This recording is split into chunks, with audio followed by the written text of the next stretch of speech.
అరే what a batting Rohit bye. ఓడి అమ్మ కొట్టుడేంటి ఆ దంచుడేంటి. లాస్ట్ మ్యాచ్ లో అయితే 70 రన్స్, ఈ మ్యాచ్ లో అయితే ఏకంగా సెంచరీ కొట్టేసావు కదా బాయ్. వాళ్ళు ఓన్ గ్రౌండ్ లోకి వెళ్లి సెంచరీ కొట్టడం అంతే మామూలు విషయం కాదు బాయ్. మ్యాచ్ లో ఓడిపోయి ఉండొచ్చు, సిరీస్ లో ఓడిపోయి ఉండొచ్చు, కానీ మన బ్యాటర్ల ఫామ్ మాత్రం తగ్గలేదని చూపించు. మీరైతే మాత్రం ఈ ఫామ్ ని కంటిన్యూ చేయండి. వన్డే వరల్డ్ కప్ లో పక్కాగా మీరు ఉంటారు. అరే ఎవరు భయ్య ఫామ్ లో లేదు, ఫిట్నెస్ లేదన్నది ఇది సరిపోద్దా ఇంకేమైనా చూపించాలా? ఫస్ట్ మ్యాచ్ లో తక్కువ రన్స్ కొట్టి ఉండొచ్చు, సెకండ్ మ్యాచ్ లో అయితే 70 రన్స్ కొట్టా, థర్డ్ మ్యాచ్ లో అయితే సెంచరీ కొట్టి చూపించా. అది రోహిత్ శర్మ పవర్ అంటే. ఫైనల్ గా ప్లేయర్ ఆఫ్ ద సిరీస్ అయితే మందే.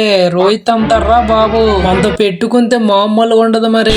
ఫస్ట్ రెండు మ్యాచ్ లో డెక్అవుట్ అయిపోయానని ఈ మ్యాచ్ కూడా డెక్అవుట్ అయిపోతాను అనుకున్నారా? ఈ కోహ్లీ విశ్వరూపం చూపించా. ఇదంతా శాంపిల్స్, ముందుంది ముసలి పండగ. అరే ఈ సిరీస్ లో ఫస్ట్ రెండు మ్యాచ్ లో ఫెయిల్ అయ్యి ఉండొచ్చు, ఇంకా సౌత్ ఆఫ్రికా సిరీస్ అయితే ఉంది, అప్పుడు చూపిస్తా ఈ కింగ్ కోహ్లీ పవర్ ఏంటో.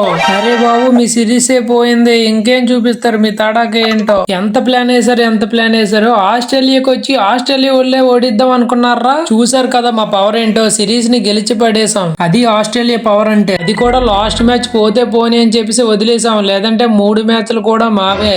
చాలు స్టార్క్ ఇంకాపు. ఫస్ట్ మ్యాచ్ అయితే వర్షం పడిపోయింది, సెకండ్ మ్యాచ్ అయితే గెలిచావనుకో, థర్డ్ మ్యాచ్ చూసావు కదా ఇండియా పవర్ ఏంటి. ఇండియాతో పెట్టుకుంటే వన్ సైడ్ మ్యాచ్ అయిపోద్ది, చూసుకో మరి మీది. ఫస్ట్ రెండు మ్యాచ్ లో టాస్ గాని గెలిచుంటే అప్పుడు చూపిద్దాం మేమేంటో నీకు. టాస్ గెలిచి బతికిపోయారు, లేదంటే బొత్తాయి పండు జ్యూస్ బిదికినట్టు బిస్కెట్సాలు మిమ్మల్ని. మామా బ్రోస్ ఈ వీడియో మీకు ఎలా అనిపించిందో కింద కామెంట్ చేసి చెప్పండి. ఈ వీడియో కానీ మీకు నచ్చినట్లయితే మన ఛానల్ సబ్స్క్రైబ్ చేసుకోండి. నెక్స్ట్ వీడియోలో మళ్ళీ కలుద్దాం.